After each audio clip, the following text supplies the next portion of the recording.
Bueno, antes de empezar con el tema nuevo, quería cerrar con un temita, como una nota. Esto afortunadamente es más o menos corto. Estos son unas notas de Woolrich, un poco viejas, eso sí. Entonces, no sé qué tanto de la parte de stats especialmente esté actualizada. Lo que hemos visto en la clase pasada había sido el tema este de Logit y Probit panel. La duda que a uno le queda de este tipo de modelos es sobre si se pueden hacer dinámicos. Y resulta que sí se pueden hacer dinámicos.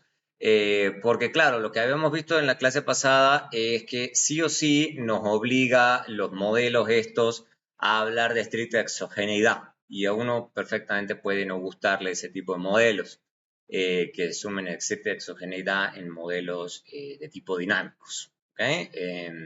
Entonces, una posibilidad, vamos a empezar como lo hace Wooldridge, es con Arellano-Bond, digamos que es el modelo lineal. O sea, que los modelos lineales en general son más fáciles de tratar. ¿Ok? Pero sí vamos a ver también el caso de los modelos no lineales, que son obviamente un poco más complicados. ¿Ok? Em, entonces, ¿por qué nos pueden interesar los modelos dinámicos? Esa es la duda que a uno le surge. Entonces, partamos de un modelo dinámico simple, digamos, y simplemente le vamos a agregar un rezago. Eso es lo máximo que vamos a cubrir acá. Un solo rezago de la variable dependiente. Donde la dependiente es binaria. Eso es lo principal. Vamos a suponer que eso es lo correcto a hacer, ¿no? O sea, vamos a suponer que solamente con un rezago que estamos bien parados, este es un ejemplo simple. Sí vamos a suponer que tenemos de 1 a t periodos, eso sí. Vamos a suponer que tenemos datos para t periodos. Eso es lo que vamos a estar suponiendo. ¿Por qué a uno le puede parecer interesante esto? O sea, porque más allá de, bueno, por empezar por el tema de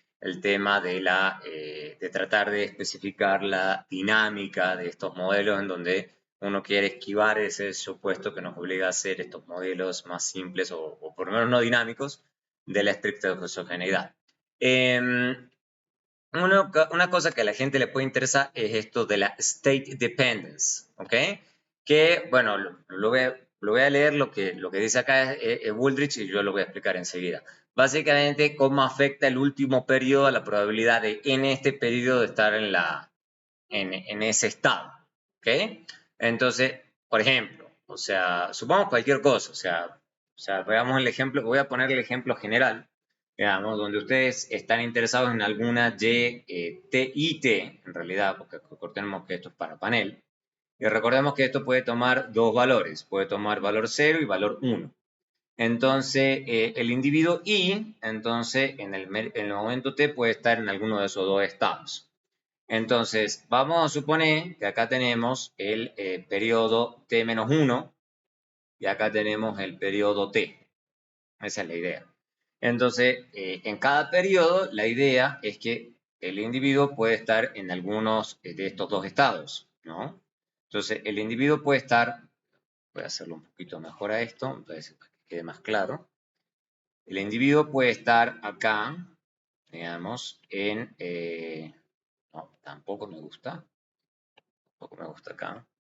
La idea es que el individuo, vamos a borrar de hecho todo esto, el individuo puede estar en 0, en 0, en 1, en 1. ¿Ok? Entonces, esa es la idea. O sea, entonces el individuo puede mantenerse en ceros o el individuo se puede mantener en unos. Eso es lo que quiero mostrar. ¿Ok? Entonces, la pregunta que a uno le queda es, ok, y acá es lo que está haciendo el cambio. Entonces, acá se está manteniendo igual y acá se está manteniendo diferente. O sea, se ha movido de estado, digamos, en los otros dos estados. O sea, si se mantuvo en 0, 0, se mantuvo igual, o si se mantuvo en 1, está igual. En cambio, esto es diferente. Lo que a uno le puede interesar, bueno, más allá del individuo, porque esto es para el individuo Y, pero recordemos que no estamos interesados solamente en el individuo Y, sino que tenemos muchos individuos. Individuo que va desde el individuo 1 hasta el individuo N. ¿Ok? Entonces la pregunta que uno se hace es, bueno, ¿qué tan persistente es eso a través de todos los individuos, ¿no? O sea, la pregunta que uno se hace es qué tan persistente es, por eso se llama state dependence. ¿Qué tan persistente es que la gente se mantenga aquí? Y a uno le puede interesar eso por diversidad de razones, digamos, qué sé yo. Supongan que, voy a poner otra diapositiva acá, que J y T, perdón, J y T, por ejemplo, es, no sé, desempleo. Desempleo. Entonces, básicamente, la persona, y supongamos que es desempleo versus empleo. Entonces, lo que a mí me puede interesar, supongamos que desempleo es 1 y empleo es 0. O sea, lo que a mí me puede interesar es qué tan persistente es el desempleo. Eso puede ser de mucho interés, porque es básicamente qué tan dinámica está haciendo la economía para que la gente deje el desempleo. ¿Ok? O, bueno, si la gente se pasa de empleo a desempleo, también a uno le puede interesar eso. Pero eso es cambiar de estado, en realidad. Lo que a mí me puede interesar es qué tan persistente es el desempleo y o qué tan persistente puede ser el empleo. Pero en este escenario, si estamos armando estas variables de esta forma, lo que en realidad uno estaría midiendo es qué tan persistente es el desempleo, ¿cierto? O sea, qué tanto yo me mantengo en desempleo, dado que el periodo anterior yo estuve en desempleo. Eso es lo que estaría midiendo aquí, ¿ok? Con esta dinámica. Entonces, puedo querer especificar un modelo de tipo dinámico, ya sea lineal o no lineal, para tratar de modelar esto, ¿ok? Pues veámoslo. Cómo lo describe Woolrich, ¿ok? Entonces, obviamente que lo que le agregamos es la heterogeneidad no observada, ¿no? Entonces eso es lo que nos va a interesar. Y obviamente no solamente la heterogeneidad, sino otros regresores que nos pueden parecer interesantes. Entonces veamos eso. Entonces la idea es, por ejemplo, en un modelo Probit, vamos a ver el modelo Probit porque que no tiene nada de malo, digamos, o sea, pero perfectamente sabemos que el modelo de modelo de probabilidad lineal es básicamente la parte solamente que está acá adentro, ¿no es cierto? Obviamente el lógico probit es no lineal, bueno, vamos a tomar el probit solamente siguiendo el ejemplo de Woolrich. Y vamos a ver que por lo menos el probit no tiene tantas complicaciones, o sea, de hecho es fácil de manejar. Obviamente, Woolrich hace una serie de advertencias. De nuevo, esto es un poquito viejo. Estas diapositivas creo que son de 2016, o sea, tiene su tiempito. Quizá esto que está diciendo él, alguna otra gente lo ha resuelto, pero vamos a seguir el ejemplo de él. ¿Okay? Básicamente lo que él dice, mire, no es buena idea tratar de lidiar con la heterogeneidad no observada, que es lo que está acá adentro, que lo habíamos estado hablando en las clases pasadas, como algo a estimar. O sea, él dice eso no, en general no es tan buena idea. Y además es computacionalmente intensivo. Entonces él dice no es tan buena idea. Él dice, bueno, ¿cómo vamos a manejar esto? Y hay una cosa que él llama, ya les voy a explicar qué es esto, esto de las initial conditions, ¿ok? ¿Cuál es el tema, digamos? Eso de las initial conditions también. Por eso le decía que esto quizás no lo había cubierto. En el futuro lo voy a organizar un poco más. Vamos a darle una entradita a esta historia para que se den cuenta de que esto es un poquito más complicado de lo que uno cree. Hay una cosa que es el periodo, en toda esta dinámica, el periodo cero. Esa es la pregunta que uno se hace. O sea, ¿qué pasó en el periodo cero? Porque acuérdense que en la dinámica es 0, 1, 0, 1, 0, 1, 0, 1. Resulta que en esta cosa de 0-1, en términos dinámicos, a la gente sí le preocupa mucho cómo comenzó la cosa. O sea, básicamente a la gente le preocupa qué es lo que pasó para todos los individuos en el periodo cero. ¿Estaban parados en 0 o estaban parados en 1? Eso que a uno le parece una simplicidad, puede tener muchas consecuencias, porque, por ejemplo, no es lo mismo si en promedio la gente en este periodo, digamos, qué sé yo, vamos a dar dos ejemplos simples, no es lo mismo que, por ejemplo, esto sea 0.9, o sea, que el 90% de la población tenía y igual a 1 en el periodo 0, que si esto tiene 0 y 1. O sea, que sea al revés. O sea, que básicamente solamente el 10% tenía y igual a 1. Entonces, cada uno de estos casos es diferente. Esto es una barra, ¿no? Esto es un promedio. Promedio. ¿Ok? Promedios. Promedios en la población. ¿Ok? Promedios. Son promedios. Perdón la mala letra. Eso sí. Entonces, eso tiene consecuencias para el resto de la especificación. Porque no es lo mismo partir de este estado de la situación que de este estado de la situación. Es decir, la intuición muy por arriba de las consecuencias que trae eso. Entonces, bueno, eso se llama state dependent. O sea, ¿cuál era la situación inicial al principio del panel? ¿Ok? Eso es lo que a la gente esta le preocupa. ¿Ok? Y eso trae unas consecuencias econométricas y demás, pero no vamos a entrar en ese detalle. Pero el problema es que cuando se hable de initial conditions es que la gente se está refiriendo a eso, de cómo vamos a lidiar con este problema de que, bueno, ¿qué pasa en la condición inicial? Bueno, como bien advierte Woolrich, cuando tratamos de hacer a CI como parámetro de estima, eso es complicado, es un enredo. Otra que dicen es básicamente estimar los parámetros que me son de mi interés sin especificar la distribución para C. Dice, no es tan buena idea porque básicamente no puedo estimar los efectos parciales. Entonces dice, o sea, se puede hacer la estimación, sí, pero cuando quiera calcular los efectos parciales no voy a poder, o sea, los efectos marginales promedios no se pueden. Entonces, por eso tampoco la sugiere Woolrich. Dice, no es tan buena idea. Entonces, la tercera, que él sí sugiere, que es la que básicamente cubre más adelante, él dice, bueno, o sea, básicamente lo que podemos hacer es suponer algún tipo de distribución. Supongamos, y fíjense que esta distribución es I0. Eso es un punto clave que tiene que ver con esto de las condiciones iniciales. Entonces él dice, lo que vamos a hacer es modelar de alguna forma la distribución de Y en el periodo inicial. Eso es lo que vamos a hacer. Dada la heterogeneidad no observada y dada los ciertos regresores exógenos. ¿Ok?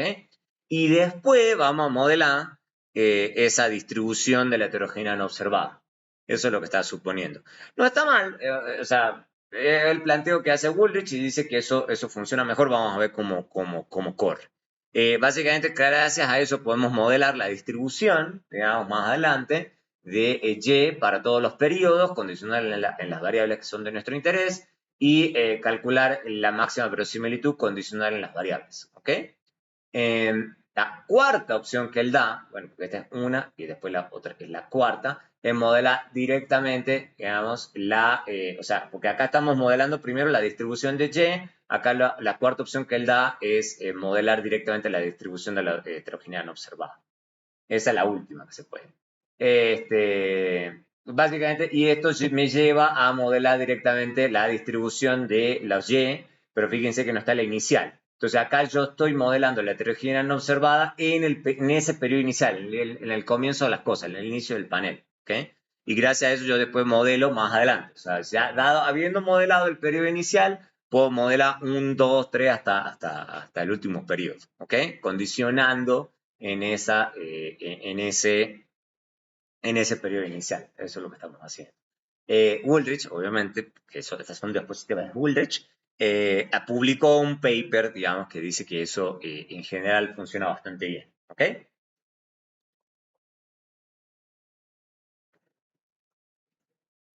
Entonces, se utiliza ese último enfoque, vamos al enfoque de Woolrich, son diapositivas de Woolrich. Entonces, lo que dice es, miren, lo que vamos a hacer es simplemente suponer que la heterogeneidad no observada, o sea, condicional, en la regresión estrictamente exógeno, y el periodo, los valores que toma para los individuos en el periodo inicial Y, vamos a suponer que eso se distribuye como una normal, ¿okay? Directamente, o sea, y recuerden, normal tiene que ver con probit y demás, entonces nunca hay que olvidarse de ese tipo de puntos. Y básicamente eso con media, omega creo que es eso, epsilon, algo, y bueno, con la periodo inicial y una cierta varianza de esa heterogeneidad no observada. ¿Mm? Dado eso, ¿okay? Esto es A, simplemente porque A va a ser esa parte de la heterogeneidad no observada que no lo podemos explicar con estas variables, ¿no? Para que quede claro. Entonces, en base a eso, puedo modelar la probabilidad de Y y T igual a 1 condicional a todo el pasado. O sea, en el momento T lo condiciono en todo el pasado. O sea, estoy suponiendo que tengo información hasta todo el pasado, que eso es lo usual. Y lo condiciono en AI, ¿ok? Que es esa parte de C que no puedo explicar, ¿ok? Y básicamente me queda esta expresión, ¿no es cierto? Donde básicamente AI es lo que me está quedando, ¿ok? Una vez yo he explicado, digamos, o sea, esta es la heterogeneidad observada y esto es lo que yo descuento, si uno lo quiere ver así, lo que le descuento que puede ser explicado por por YI0 y ZI, ¿ok? Eso es importante. Entonces, esto se va a parecer mucho, mucho a eso que lo habíamos llamado en algunas otras ocasiones, solamente que esto no es promedio a través de los individuos, no, esto sí es a través de los individuos, como efecto aleatorio no correlacionado, más o menos estamos haciendo eso. Entonces, la idea es que podemos caracterizar la distribución de los Y después de haber descontado, después de integrar, o sea, sacar básicamente, entre comillas, a la heterogeneidad no observada. Obviamente nos va a quedar ahí, que es la parte que no podemos explicar, pero por lo menos podemos modelar, o sea, estamos modelándolo de alguna forma. ¿Okay? Básicamente esto va a funcionar muy bien, o sea, vamos a ver cómo funciona exactamente, con los mismos comandos que hemos utilizado hasta ahora para efecto aleatorio precisamente probit, efecto aleatorio correlacionado probit para panel. Entonces es bien interesante, funciona bastante bien y se pueden obtener los efectos marginales parciales tomando las derivadas respecto de la ASF. Entonces funciona bastante bien. Y al igual que antes, también todo nos queda multiplicado por la varianza estimada de la parte que nos queda de la heterogeneidad no observada acá. ¿Okay? Igual que antes, igual que antes. O sea, si no les queda claro, toca que revisen las diapositivas anteriores. ¿Mm? Dicho eso, vamos a avanzar. Básicamente lo que se hace en la práctica, esto fíjense que está lleno de sombreros, o sea, ya no estamos hablando de momentos poblacionales, sino ya esto es estimaciones que estamos haciendo. Entonces estamos estimando estos momentos poblacionales, ¿ok? Estamos estimando todos estos momentos poblacionales y vamos a ver que esto es fácil, ¿no?, de manejar, más allá de toda esta notación. Vamos a ver, por ejemplo, el modelo más simple, que esto es lo que creo que en general la gente haría, es un Arellano-Bohm, por ejemplo. Porque como les digo, los modelos lineales en general son fáciles de manejar. Por eso a la gente en general les gusta más. Y acá estamos suponiendo un comando xtabond muy simple, muy simple. xtabond, LFP, kids, income, ¿ok? Y este es el Arellano-Bond que ya habíamos hecho en las clases pasadas. La única diferencia es que este LFP, Labor Force Participation, que toma dos valores en en el ejemplo que siempre hemos usado de LFP.dta de Bullrich. O sea, esta base de datos no debería sorprendernos. Y básicamente estamos haciendo un dinámico. Fíjense que básicamente acá está haciendo Labor Force Participation y en T-1 y nos está dando un coeficiente 0,38. O sea, ¿qué es lo que nos está diciendo? Que tiene una cierta persistencia, digamos, de 0,38 o 38% de un periodo al otro. O sea que si yo el periodo anterior yo había estado participando en el mercado laboral, eso es lo que me estaría diciendo, en este modelo, recuerden que esto es una base de datos vieja, me está diciendo que con 38% de probabilidad yo voy a estar participando en este periodo, en el periodo T. ¿Okay? Eso uno, digamos, sin entrar en comparaciones, uno podría presumir ahí que entonces el mercado laboral es relativamente dinámico.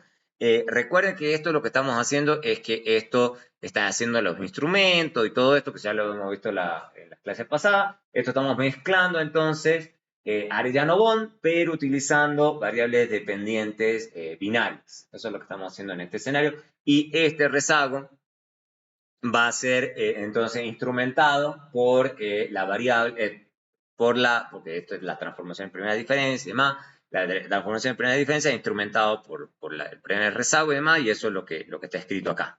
¿Ok? Está escrito aquí. Y todos los otros rezagos también, o sea, T-1, -2, -3, que es lo que hemos visto en la clase de paneles dinámicos. Entonces, esto es un buen mix de lo lineal y funciona, como les digo, bastante bien. Y recuerden que este tipo de modelos lo que está haciendo es tratar de eliminando en forma lineal la heterogeneidad no observada, dado que tenemos un panel, etcétera, etcétera. Entonces, buenísimo. Este es un modelo fácil de manejar y estamos usando el Arellano-Von, que ya lo deberían conocer. Obviamente, si no incorporamos sobre la heterogeneidad no observada, esa es la pregunta que a veces a uno le surge, ¿qué tanta diferencia hay? Bueno, puede haber bastante diferencia. Fíjense que sin incorporar el tema de la heterogeneidad no observada, me queda una estimación de 85. Entonces, si uno hace una regresión simple, esto es una regresión simple, simplemente poniéndole un rezago y pongo un rows, básicamente estaría obteniendo un coeficiente mucho más alto. Obviamente en estos datos y demás, no sé qué, en otros conceptos que tanto dará, pero evidentemente el incorporar la heterogeneidad no observada en este ejemplo es bastante importante. Todo esto que estoy haciendo hasta acá, todo lo que estoy mostrando aquí, es obviamente lineal. Para hacer un probit dinámico es un poco más enredado, como les decía al principio, esto es un poquito viejo, yo no sé qué tanto es indispensable hacer esto para todos los periodos, para hoy en día, para el comando que voy a usar, pero acá Bullrich sí lo está haciendo. Acá lo que está haciendo es generándome los rezagos, o sea, imputando valores de rezagados a hoy. Eso es lo que está haciendo acá. Si no lo entienden, o sea, rebásenlo bien o me preguntan.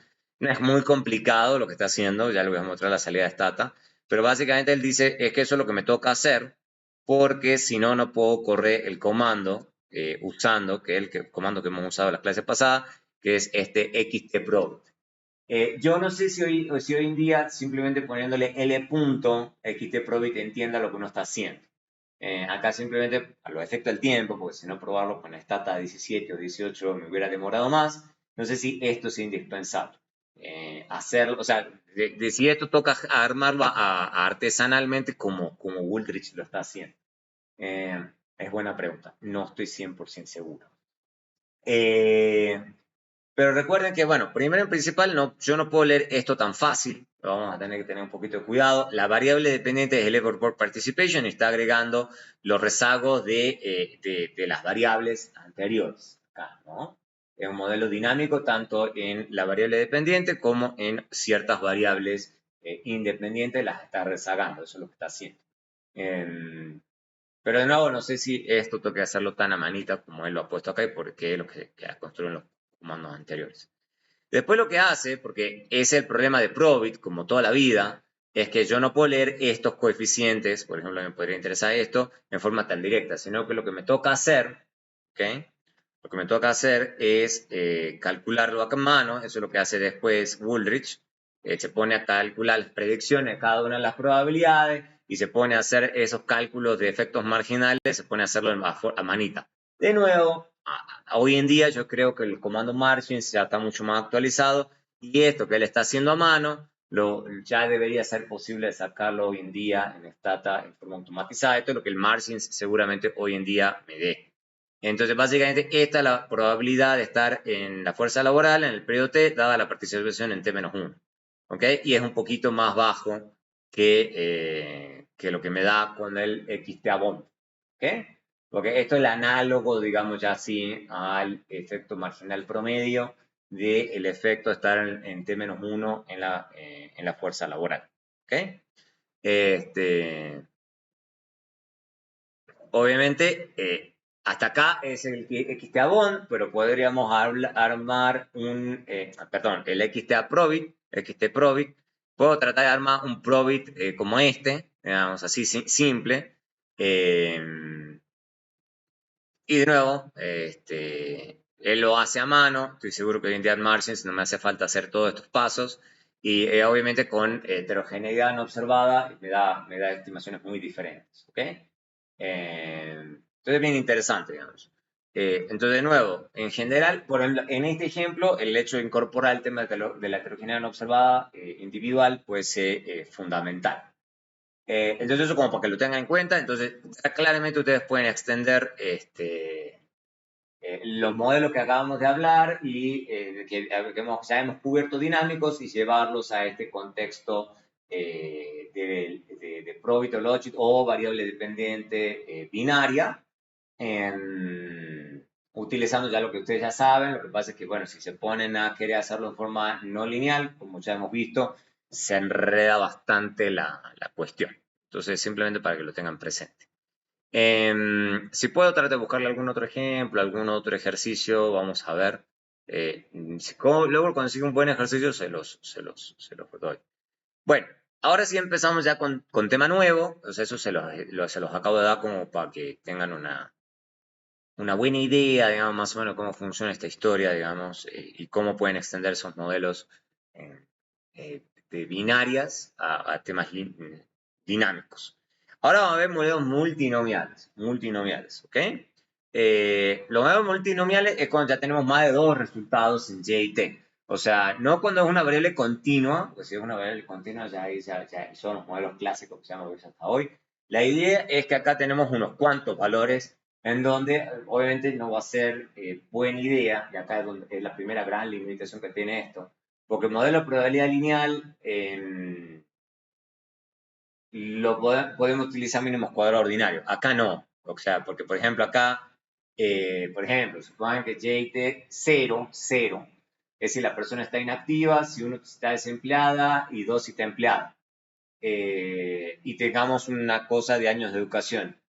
Medio raro interpretar el beta, porque a ver, porque ya no es 0,1, es 0,1,2. Y esto no, y lo que claramente se ve ya solo en este ejemplo, es que estos no son números realmente, digamos. O sea, yo le estoy dando un número por darle, a ver, porque en la base de datos y tengo que ponerle algún número. Pero uno sabe, como investigador, que esos números no me indican una cantidad, están indicando una elección. Eso es lo que estos modelos multinomiales tratan de modelar. ¿Ok? Entonces, eso es lo que vamos a hacer el propósito de todo esto. ¿Ok? Y vamos a hablar de modelos multinomiales no ordenados. O sea, esta es lo que en general vamos a cubrir. Si les interesa que cubramos los ordenados, trato de armarles algo. Pero básicamente los no ordenados tienen que ver con el orden de las elecciones, no importa.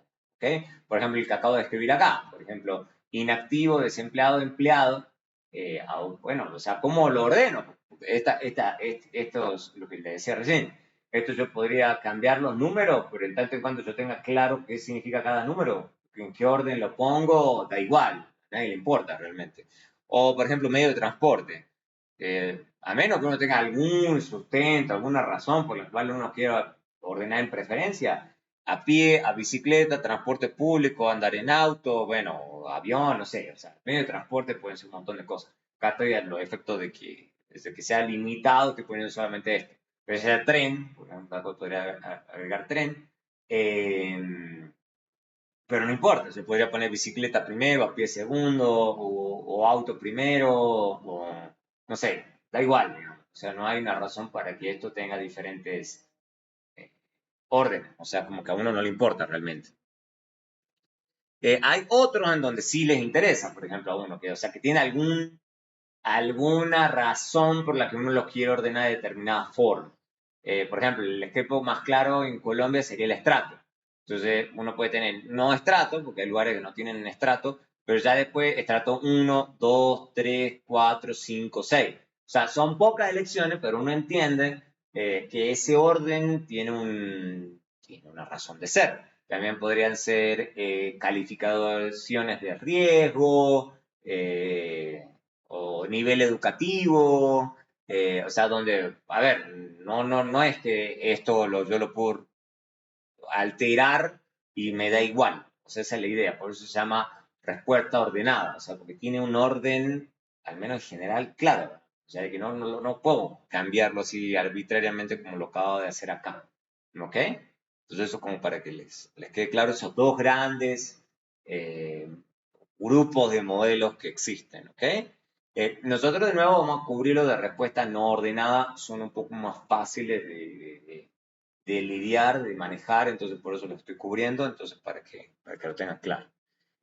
Básicamente, además, los ordenadas son una extensión de los no ordenadas. Entonces, ustedes aprenden los de no ordenada, y del día de mañana quieren aprender a ordenar, no es tan complicado. No es tan complicado.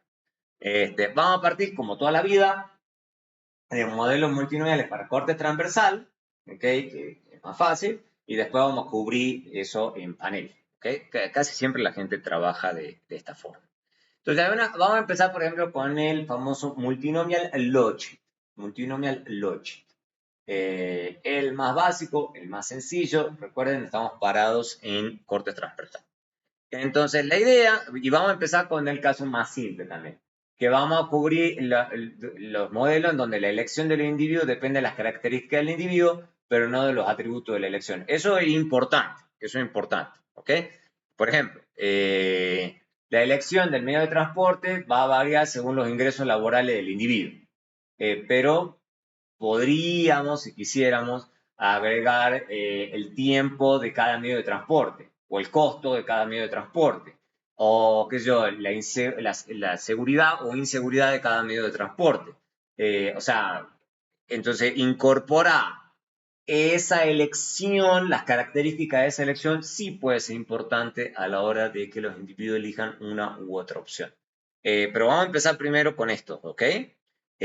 Con si es solamente de las características de los individuos. Entonces estamos hablando de ingreso, de sexo, no sé, religión, o sea, pero algo que sea del individuo y no de lo que está eligiendo. ¿Ok? Eso es lo importante. Es el tipo de modelo con el que vamos a comenzar. Porque de nuevo, es más fácil, es más fácil. ¿Ok? Vamos a suponer entonces, primero que nada, la variable dependiente, como siempre, es una variable aleatoria, pero vamos a suponer que toma un número limitado de valores. Esa es la idea. ¿Ok? Bueno, acá estamos suponiendo que toma J valores, ¿ok? De 0 hasta J. Vamos a ver por qué el 0. Pero la idea es que hay algún entero positivo, entonces la idea es que puede tomar un número limitado de opciones. Obviamente, si las opciones son infinitas, entonces ya nos mandamos un modelo ya usual, digamos. O sea, acá la idea es que una variable dependiente que toma valores limitados, ¿ok? Discreto y limitado. Típicamente la gente le llama a la cero, por eso es que yo lo estoy organizando así, le llama clase base. Vamos a ver por qué esa clase base o categoría base va a ser importante.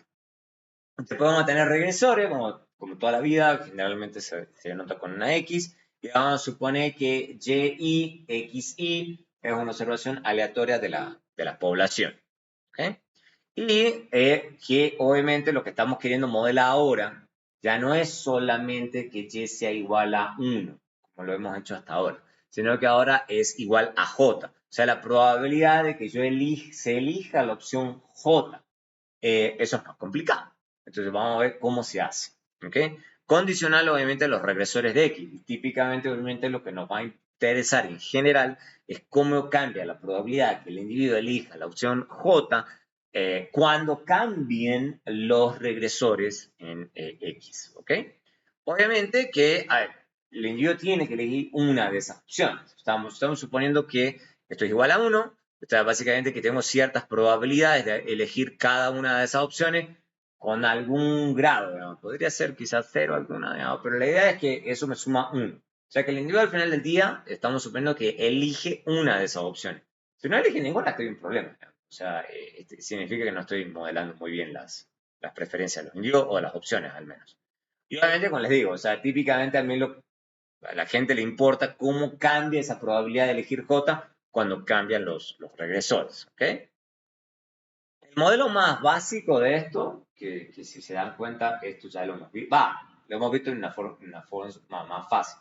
Este es el multinomial logic, lo vamos a abreviar con ML, ¿ok? Multinomial logic, ¿ok? ML. Esto es básicamente lo mismo que teníamos antes, solamente que esto es logit, pero para más opciones. Eso es lo que estamos haciendo. Estamos extendiendo las opciones a logit y obviamente esto tiene que sumar 1, entonces también puedo escribirlo, digamos, decir, bueno, puedo ponerlo en 1, en 1. Y yo sé que hay uno de estos que está, o sea, porque esto es e elevado a, ¿ok? Y estas probabilidades tienen que sumar 1, entonces una de estas yo puedo suponer que tiene este valor. ¿Okay? Si quieren, después en otro momento mostramos bien por qué tiene que ser. Entonces recuerden que en el logit usual lo que habíamos dicho es que esto era la opción. Esta es la función logit. Entonces básicamente lo que si se dan cuenta, si ven la expresión de acá arriba y la expresión de acá abajo, que es la que siempre habíamos usado, es básicamente una extensión de este modelo. Entonces, como para que lo tengan en cuenta, digamos, que es básicamente una extensión del mismo modelo que siempre habíamos estado usando. Y esto que está acá, lo estoy poniendo no es casualidad, ya van a ver por qué esto es importante. ¿Mm? Verlo así, al de la categoría base. ¿Okay? Obviamente, dado esta forma, digamos, de la probabilidad, que ya no es fácil de manejar, me es un poquito más complicado, porque supongan que les toca sacar la derivada, pues recuerden que en este X están todos los regresores, ¿no? Entonces puedo sacar la derivada respecto a cualquiera de los regresores, y esto es una combinación lineal de los beta. Entonces, básicamente lo que estoy haciendo acá, ¿ok? Y esto es E a la tanto, y recuerden que E a la tanto, eso me da igual, entonces por eso está acá, digamos, obviamente igualito, esto es uno más, tanto. Pero ya después, cuando ya tengo que tomar la derivada por regla de la cadena, ya sí me queda el beta j menos toda esta expresión larga, ¿ok? Por regla de la cadena, no, por regla de la cadena. Sí, no entiendan esa expresión porque tengo que repasar un poquito de derivadas. No es tan complicado, pero es por pura regla de la cadena porque esta expresión es cierta. ¿Ok? Entonces, evidentemente, hacer estas evaluaciones de efectos parciales ya se vuelve un poquito más complicado. ¿Ok? Donde esto es el késimo del vector de betas. ¿Ok? Y ahora, obviamente, ya se complica un montón hacer esta evaluación porque el signo de esto ya ni siquiera depende del signo de beta j, sino de toda esta expresión, o sea, un lío. O sea, porque yo estoy seguro que esto tiene que ser mayor a 0, pero ya esto puede tener algún valor y esto puede tener otro valor que nada que ver. ¿Ok? Y encima tiene un menos acá. Entonces, es complicado. O sea, ya evaluar los efectos parciales en los modelos multinomiales logit ya se vuelve difícil. Eh, Afortunadamente el efecto marginal es promedio, o sea, son un poco más fáciles, sabiendo esa expresión, porque básicamente lo que hace uno es usar esa expresión, la calcula para todos los individuos, ¿ok? La calcula para todos los individuos, que eso sí lo puedo hacer, ¿ok? Y calcular los efectos marginales promedio. Eso sí lo puedo hacer, o sea, lo hago para todos los individuos y veo que da, o sea, en la práctica. O sea, ya no es claro, como les decía recién, esto del beta, de X, porque bueno, la expresión es difícil. Pero esto me lo hace la máquina. O sea, no es tan complicado. Entonces, en ese sentido, tampoco es tan complejo. Después más adelante les voy a dar un ejemplo para que vean cómo funciona hoy en día. ¿Ok? Otra cosa que a la gente a veces les interesa, esto vuelve a aparecer este muchacho, ya lo hemos visto en Logit y Probit de corte transversal, también lo vimos en panel, es el famoso odds ratio. Lo vamos a cubrir rápidamente porque hay gente que le interesa. ¿Por qué? Porque le parece interesante esto de hablar de la probabilidad de la opción J respecto de la probabilidad, digamos, base. ¿Ok? Yo puedo hacer eso, y eso la gente lo puede denotar con una R. Estoy siguiendo la notación creo que no, esto no es Woolrich, creo que esto es Hansen. Y me quedo con la expresión esta, que es un poco más fácil de manejar. ¿Ok? Eh, y obviamente lo que yo puedo hacer es sacar la derivada de este odds ratio y sacar beta j por x.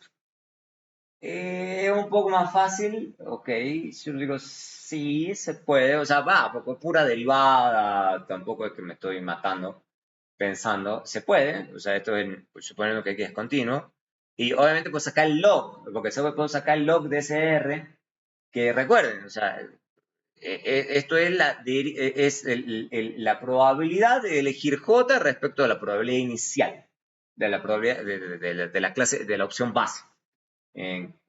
Entonces, ok, entonces estoy haciendo el cambio relativo. Esto es el logaritmo del cociente entre dos probabilidades. Y eso sí es X beta J. Sí, entonces yo puedo sacar el cambio en eso y ahí sí estoy leyendo el beta. Esa es la interpretación del beta, entonces. Entonces, el beta podría interpretarse como el cambio, el efecto parcial de X en el log de la probabilidad de J con relación a la opción C, ¿ok?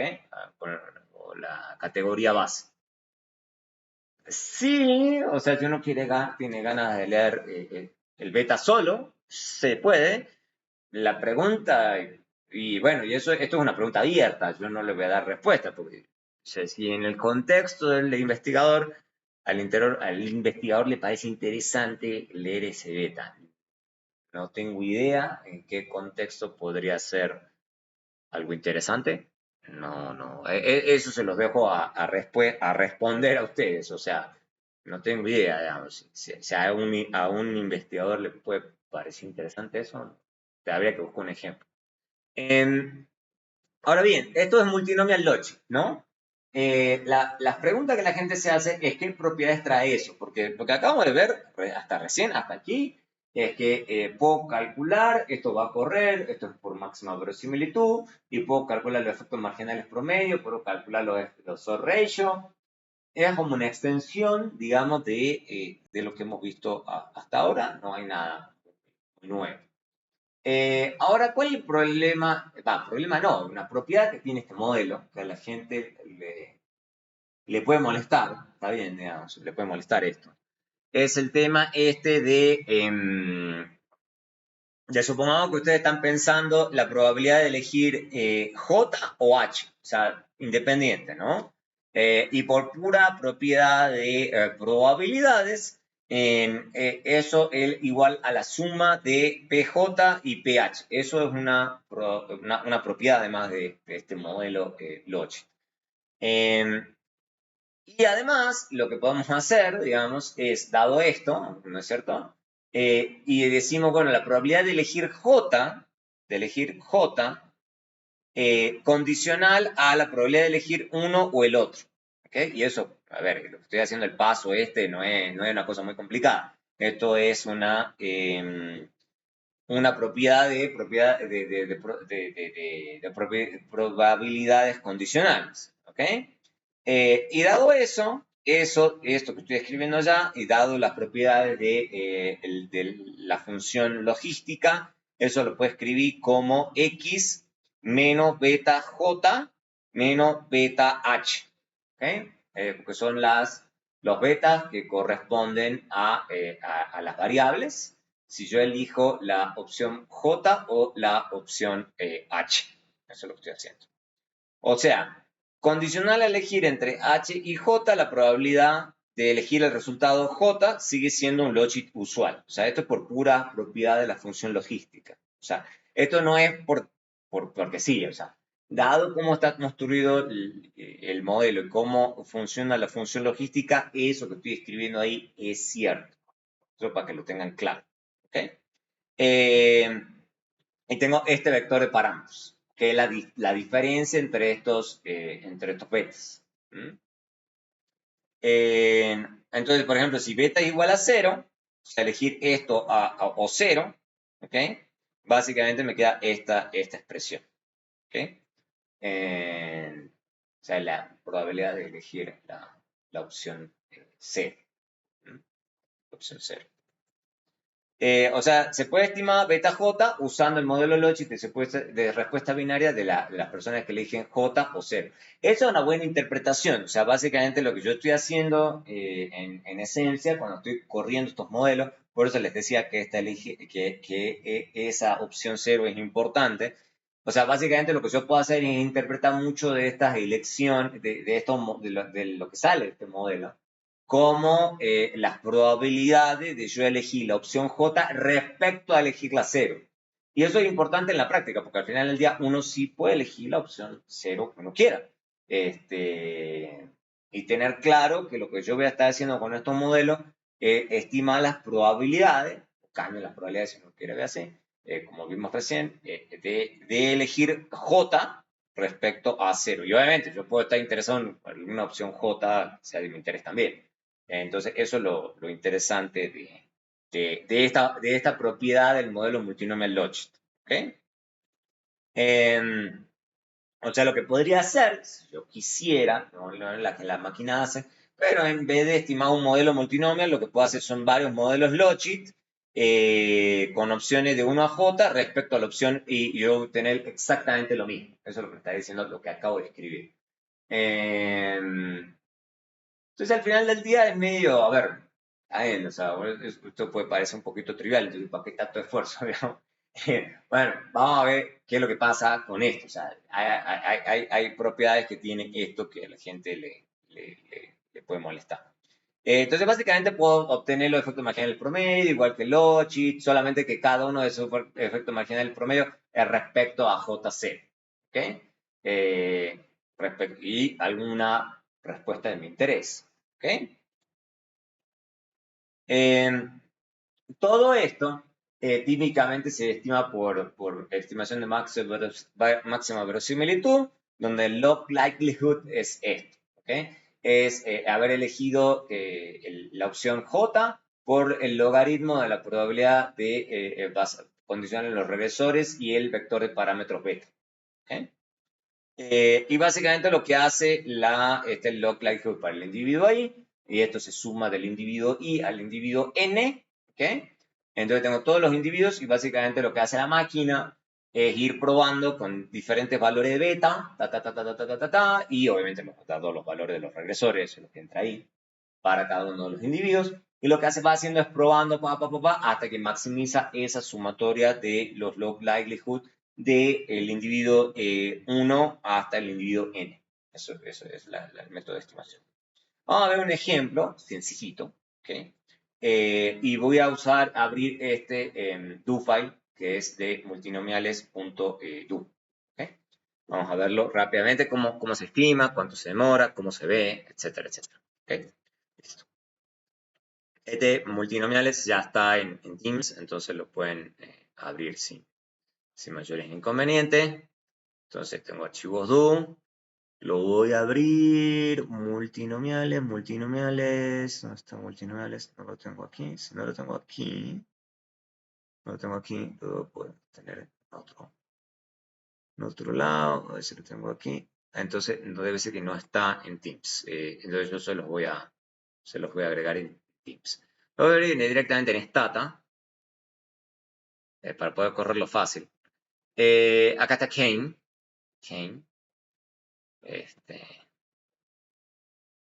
Entonces voy a cargarlo. Yo creo que esto corre, esto lo puedo cargar sin mucho inconveniente. Listo. Entonces, lo que voy a hacer es básicamente mostrarle qué es lo que voy a correr antes de correrlo. Esto que está acá. ¿Okay? Listo. Entonces, y fíjense que acá tengo datos para diferentes años. Creo que esto es un panel. ¿Okay? Pero vamos a hacer por un solo año para que esto quede claro antes de pasar. O sea, por primero tengo que cubrir esto tipo un modelo para un solo año antes de pasarme a esto. Entonces, acá hay 3 estados que la gente puede estar. Digamos, y de nuevo, acá puedo elegir lo que yo quiera. Acá está muy claro qué es lo que se ha puesto y simplemente lo voy a dejar a explicar. El 0 significa que está en la escuela, school. ¿Okay? El 1 es que está en la casa y el 2 es que está trabajando. Qué sé yo, por ejemplo, esto podría ser importante para un análisis de juventud, por ejemplo, en donde quieren saber si los estudiantes, o sea, si la gente joven especialmente, está educándose, está dedicada si la persona está dedicada a tareas del hogar o está trabajando. ¿Okay? Pueden ser esas 3 opciones. Y vamos a suponer algunas cosas simples, no vamos a complicar demasiado. Vamos a suponer que eso depende de los años de escolaridad, la experiencia y simplemente la raza, en este caso va a ser si es negro. Y ya. Y lo que vamos a hacer acá es simplemente correr un multinomial logit, mlogit, o sea, afortunadamente la gente de Stata es, como les digo, siempre les digo, bastante generosa con cómo se llama. Y fíjense que acá le estoy diciendo based outcome 0, porque yo sí lo podría cambiar al outcome, ¿no? Entonces yo sí le estoy diciendo deliberadamente que quiero que la clase base, la categoría base, esa que acabo de mencionar, sea la cero, estar en el colegio, o sea, estar en la escuela o educándose o lo que sea, quieran leer. Entonces lo voy a correr acá, ¿ok? Acá tengo, creo que solamente esa especificación, creo que no tengo más. Listo, entonces lo voy a correr. Aquí vamos a hacer tabla. Sí, vamos a hacer esto acá. Y el segundo, vamos a ver por qué lo hice dos veces. Voy a correr acá. Listo. Ya está en un CSV, en un archivo CSV, pero vamos a ver más arriba primero qué ha hecho. Entonces, fíjense, corre muy parecido a un Logit o Provet, como lo hemos visto antes, hace máxima verosimilitud, hace multinomial logistic, me da la función de log verosimilitud, me dice acá clarito, esta es la clase base, y me está calculando, y eso es lo que quiero que les vaya quedando claro. ¿Por qué? Porque cuando lo mostré en la presentación no quedó claro, pero acá sí se ve clarito que lo que yo voy a obtener son diferentes beta de acuerdo a la opción que yo estoy eligiendo.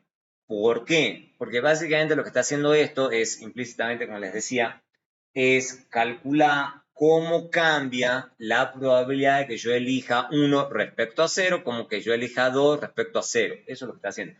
Entonces, claro, el efecto que EDUC puede tener, por ejemplo, recuerden que 1 es estar en el hogar, ¿ok? Entonces, es diferente el efecto que pueda tener la educación sobre la probabilidad de que yo pase de estar educándome, estar en la escuela, a estar en el hogar o estar trabajando en vez de estar educando.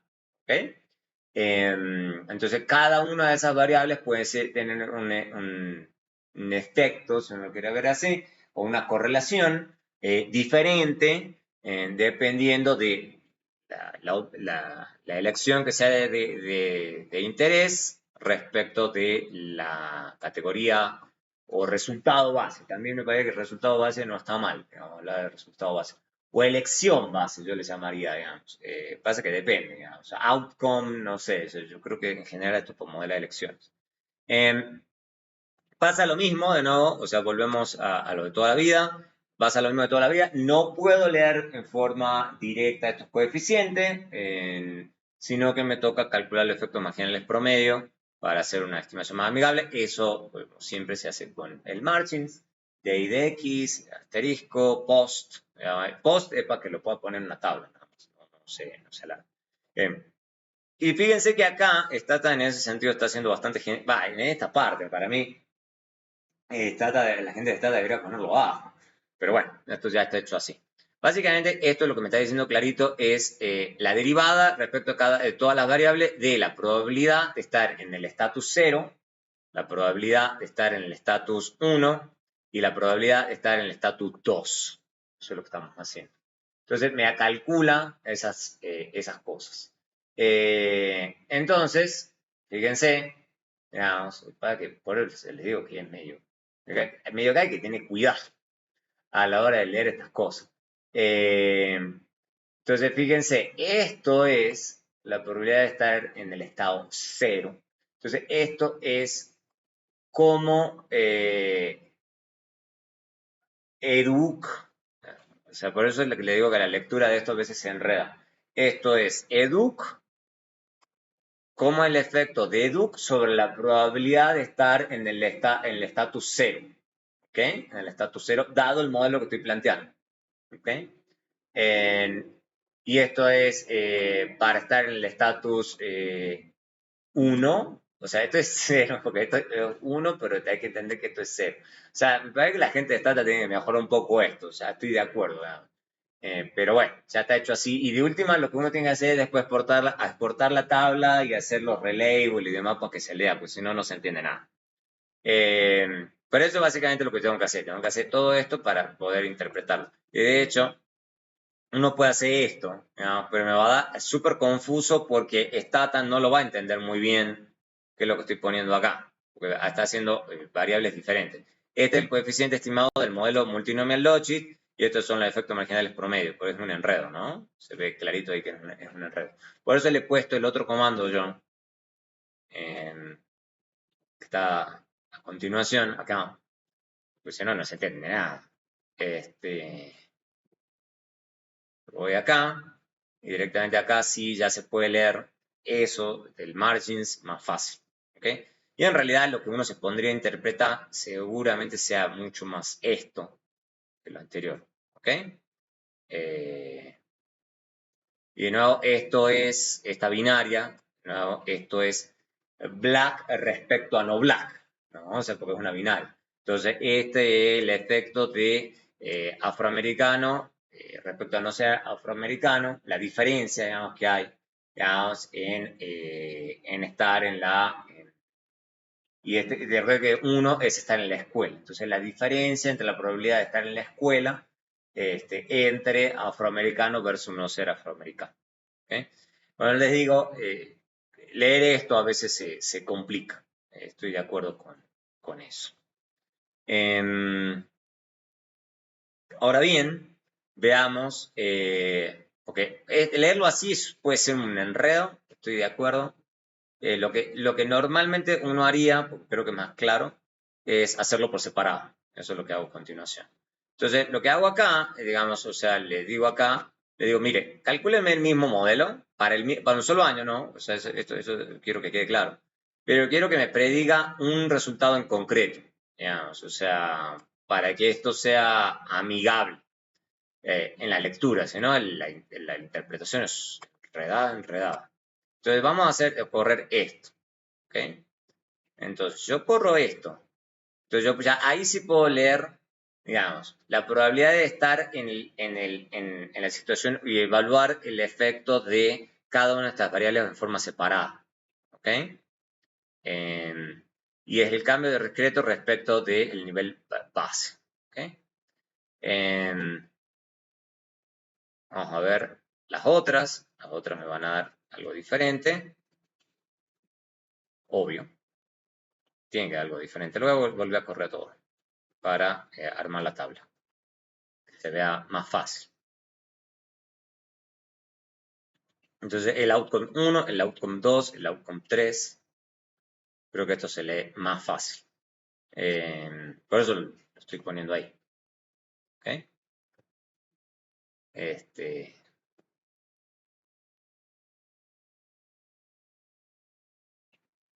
A ver, parece un poco raro.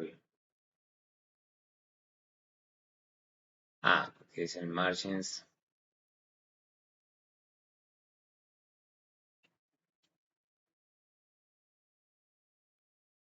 De todas las variables y el último es solamente para black.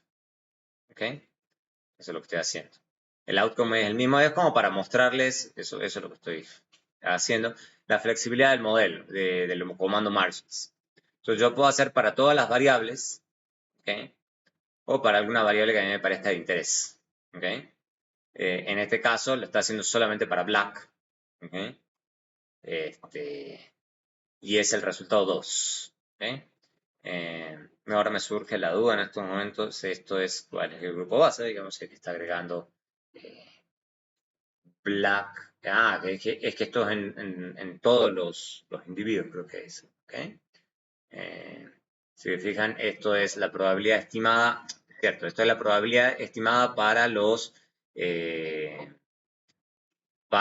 no afroamericanos, esta es la probabilidad estimada para los afroamericanos, y se calculan la diferencia entre estas dos cosas, le tiene que dar este valor que se ve aquí. Esa es la diferencia. Entonces se pueden hacer las dos cosas, ¿ok?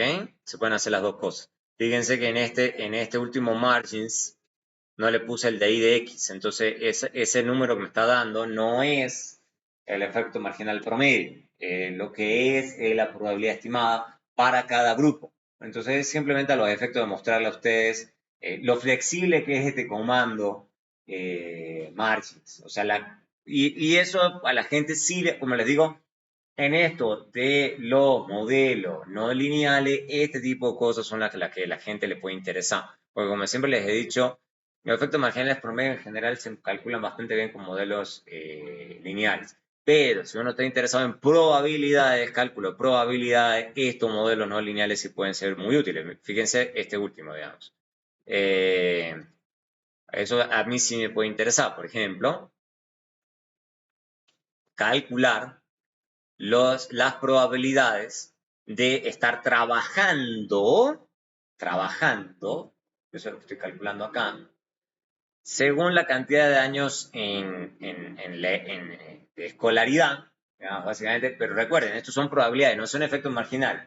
Entonces son en la predicción del modelo de las probabilidades de estar en cada una de estas cosas, tanto para los que no son, o sea, los blancos básicamente, igual a 1, y los negros que son igual a, esto igual a 0, estos son los blancos, y estos son los negros que son igual a 1. Entonces acá me estaba mostrando a lo largo de los diferentes años de educación que tienen, cuál es la predicción, digamos, que me está dando el modelo respecto a la probabilidad de estar, ¿ok? Trabajando, ¿ok? Entonces acá me está diciendo, por dar un ejemplo simple, digamos, me está diciendo que, por ejemplo, para un blanco, digamos, aproxima un poco más, tiene una probabilidad más o menos del 80%, con 13 años de educación, tiene una probabilidad cerca, un poco arriba del 13%, del 80% de estar trabajando. En cambio, la estimación puntual para los afroamericanos es un poco más baja, por, qué sé yo, debe ser 80 y punto 78, 77 debe ser, más o menos. Aunque ahí está el intervalo de confianza, eso es lo útil. Me está diciendo que esa diferencia, dado que los intervalos se están tocando, me está diciendo que esas diferencias no son estadísticamente diferentes, lo que pasa es que es por una nada. Justo ahí. En cambio, en este otro anterior, en los 13 años, sí es diferente, acá también sí es diferente. Pero, por ejemplo, acá me está diciendo que los blancos, con 11 años de educación, tiene una probabilidad de estar empleado de punto 74 debe ser, y acá debe ser punto 66, una cosa así, y la diferencia sí es estadísticamente significativa. Entonces, eso es parte de la flexibilidad de este modelo, no solamente el modelo, sino de este comando Mars. Entonces, esto como para que tengan claro de que cuántas cosas se pueden hacer si uno sabe utilizar bien este comando y además después le pone el margins plot. Porque solamente el margins me va a tirar esto que se ve acá, que puede ser un poco inentendible, semejante tabla, pero esa tablita que se está viendo ahí, perfectamente la puedo graficar con el margins plot y margins plot va a entender claramente qué es lo que estoy queriendo hacer. Entonces, en ese aspecto, este tipo de modelos son muy bonitos. O sea, son bonitos porque permiten buenas predicciones de probabilidad. ¿Ok? En ese sentido son interesantes, bien interesantes. Bien, sigamos entonces. Dicho eso, ya este ejemplo que está más abajo lo voy a cubrir un poco más adelante. Para que les quede claro eso de Koppelman, lo vamos a cubrir más adelante. Bien, sigamos. Entonces, obviamente todo este modelo a la gente le interesa modelarlo o por lo menos pensarlo. A la gente que hace mucha micro aplicada, le gusta hablar en términos de utilidad. ¿Ok? O sea, la idea, digamos, es que se puede pensar en la utilidad del individuo al elegir J. Eso es lo que a la gente le interesa. Entonces la gente dice, bueno, el individuo tiene J elecciones y obviamente yo puedo pensar que hay una variable latente también, o sea, esa variable latente, como buen economista, nosotros pensamos que la latente es la utilidad del individuo, ¿ok? Y obviamente la idea es que el individuo tiene diferentes opciones a elegir y la idea es que elige aquella que le da la mayor utilidad.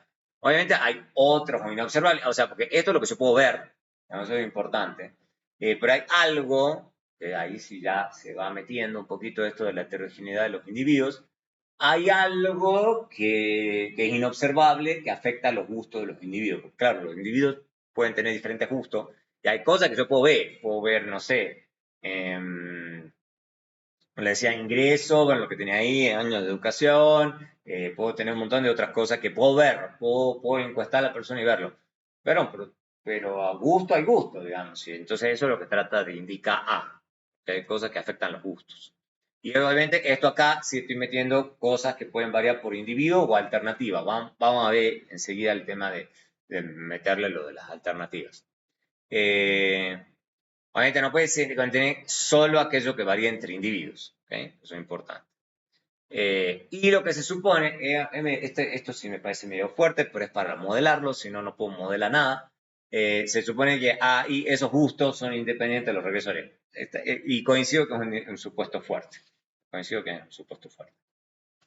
Entonces la idea es que sea lo que sea que se esté observando, y sea cuales sean los valores de la variable latente, se supone que yo voy a terminar eligiendo, tomando esa decisión, o el individuo toma la decisión, elige esa opción que le da la mayor utilidad. Entonces, por eso es lo que está denotando acá. Argmax voy a elegir aquello que me maximiza la utilidad.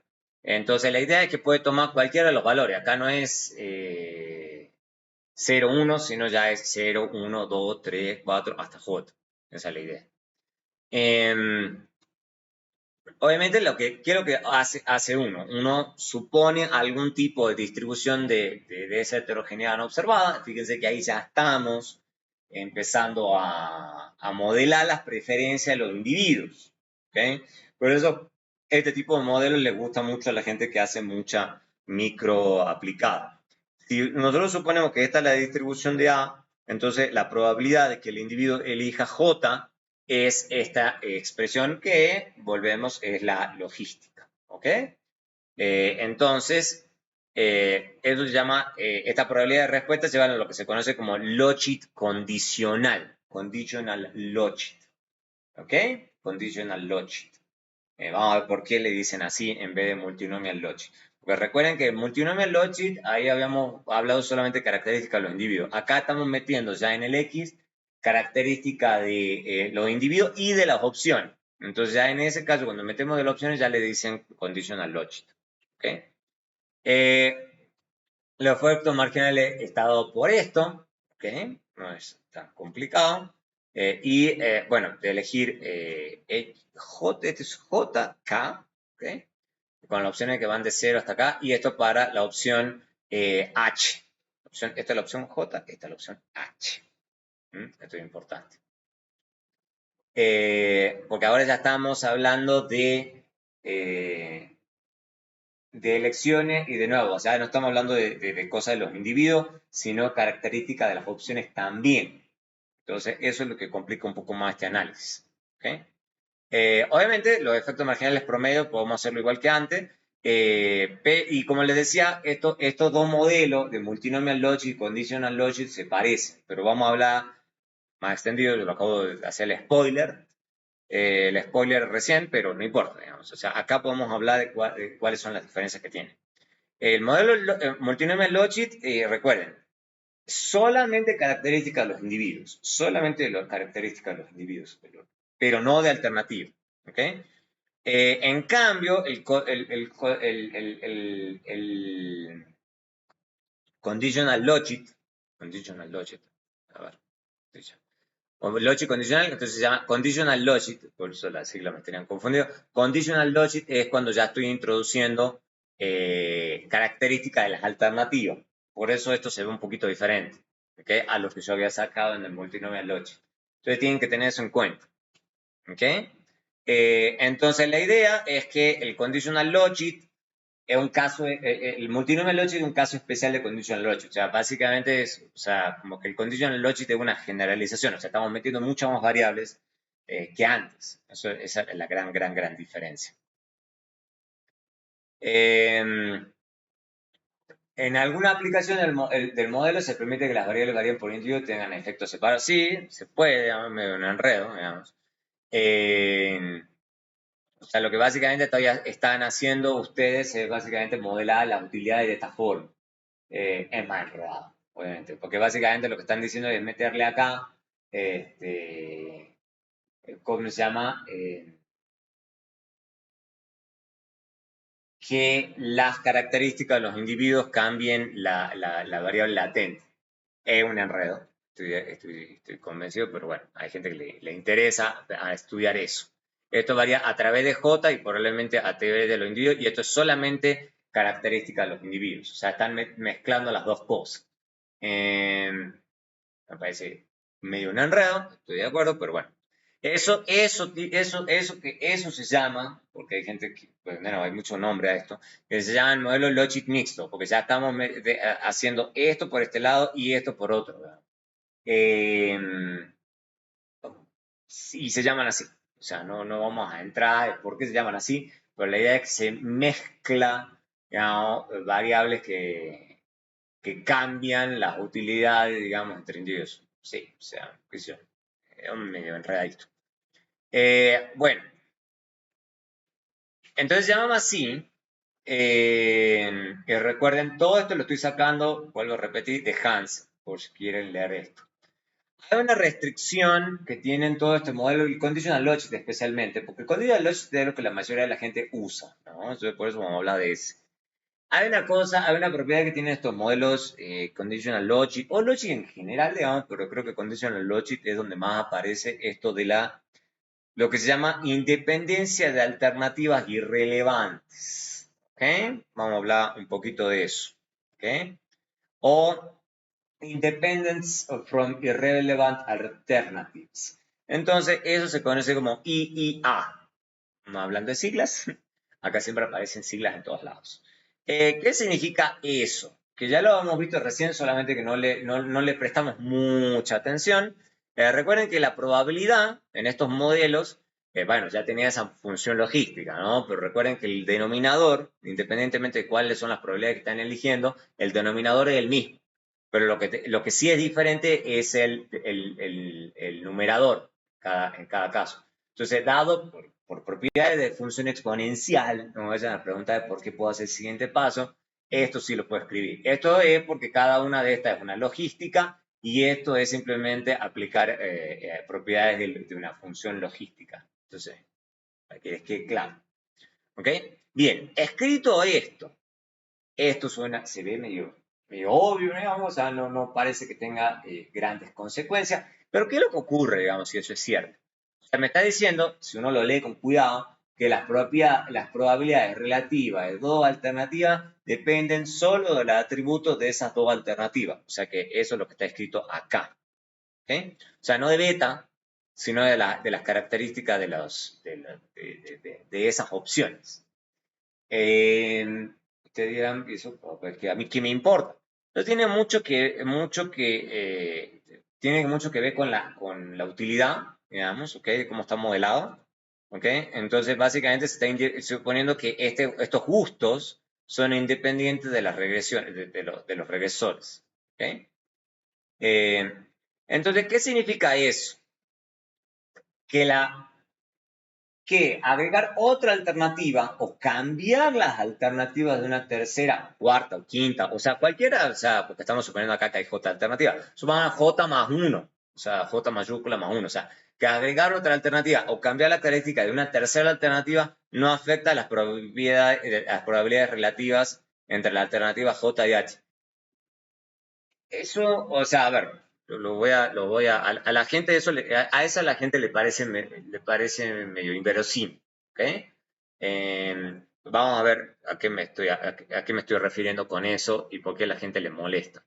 La gente le molesta, digamos, supongan ustedes, es el caso, el ejemplo típico, que ustedes están teniendo que elegir entre una opción A y una opción B. Esas son las dos opciones. O A o B.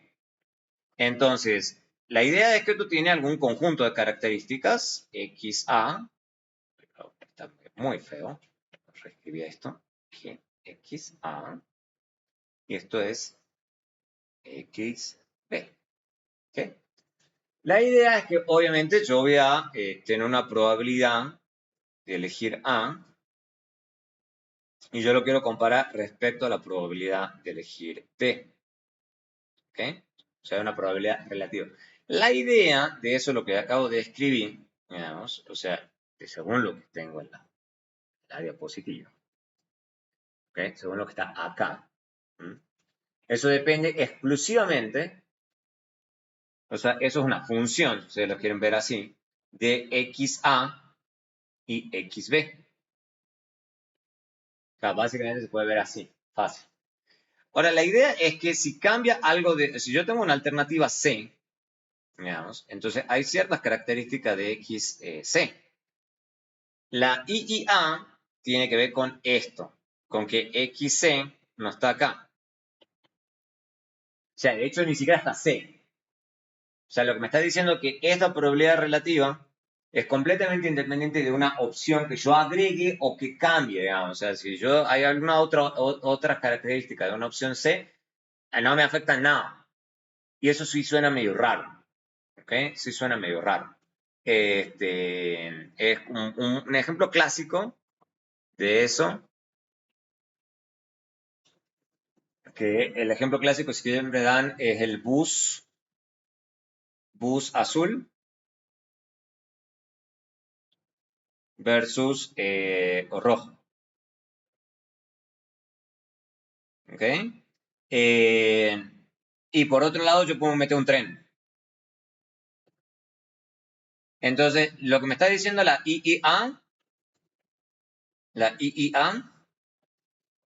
que me está diciendo es que la probabilidad de que yo vaya en un bus azul o vaya en un bus rojo no tiene nada, eso es una función exclusivamente de las características del bus A y el bus R, del bus azul o el bus rojo. Y si me traen un tren para que yo elija, yo no lo voy a elegir. No, o sea, esta probabilidad no se ve afectada porque yo introduzco un tren. O si, por ejemplo, o si yo introduzco un tren o el tren es más barato o más caro.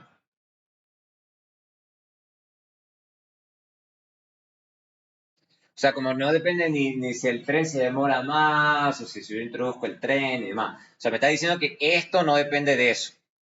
Y eso a la gente no le gusta, porque le parece demasiado extraño, digamos, que eso sea cierto. O sea, no puede ser que estas probabilidades relativas, si yo introduzco un tren, no cambie para nada. Es muy raro, digamos. Uno entiende, digamos, que sí sea cierto esto de las características del bus azul o el bus rojo. Está bien, porque son opciones medio parecidas. Pero es raro introducir una tercera opción o que esa tercera opción cambie de sus características y esta probabilidad no cambie. Eso es lo que a la gente le parece demasiado extraño. Entonces, los otros modelos que se plantean, los otros modelos tratan de eliminar eso. O sea, dado que el conditional logic tiene esta propiedad que a la gente no le gusta, digamos, la gente empezó por ejemplo, esto, que elegir viajar en el tren no se verá afectado, ¿ok? Entonces le dice, bueno, y el avión, bueno, eso es lo que acabo de explicar. Entonces hay modelos, yo creo que hasta acá estamos bien, no me quiero adelantar, y además son varios modelos que tratan de relajar esa IA, pero es como para que entiendan por qué la gente se puso a complicarse con esto de relajar la IA. Relajar la IA tiene que ver con precisamente tratar de salirse de ese supuesto tan molesto de que esa tercera opción, introducir una tercera opción, o cuarto, quinto, sexto, séptima, no importa el número, o cambiar las características de alguna opción adicional, no cambia las probabilidades relativas de elegir entre dos opciones. Entonces, todos esos modelos, que lo vamos a ir viendo uno a uno, tratan de romper eso de alguna forma. Vamos a ver que algunos son más enredados que los otros. Y cada uno tiene sus pros y sus contras. Pero bueno, eso es lo que vamos a ir cubriendo no sé si una o dos clases más nos estaremos demorando en esto. Ahí vemos, pero es como para que lo vayan teniendo en cuenta. Que tengan un buen fin de semana.